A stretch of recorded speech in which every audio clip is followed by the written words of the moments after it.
Welcome to the Slop Temple. We pray this video helps. In this video, I will explain how to make chocolate at home without chocolate. First, gather your essential ingredients: unsweetened cocoa powder, cocoa butter, and your preferred sweetener like powdered sugar. You'll also need a touch of vanilla extract and a tiny pinch of salt to enhance the flavors. Using good quality ingredients is key to achieving a rich, delicious homemade chocolate. This simple process allows you to control the sweetness and texture perfectly. Next, we'll start combining our ingredients. Begin by gently melting about 1/2 cup of cocoa butter using a double boiler to prevent burning. While it melts, sift together 1 cup of unsweetened cocoa powder and 1/2 cup of powdered sugar to avoid lumps. Once the cocoa butter is liquid, slowly whisk it into your dry mixture.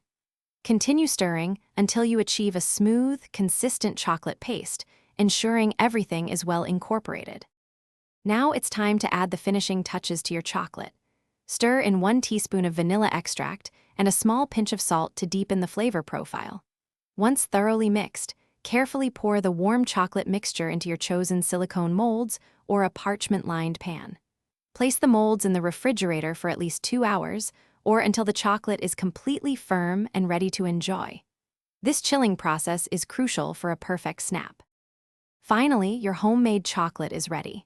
Break it into delicious pieces and savor the rich, customizable flavor you created from scratch. For storage, keep any leftover chocolate in an airtight container at room temperature for up to 2 weeks, or in the refrigerator for longer freshness.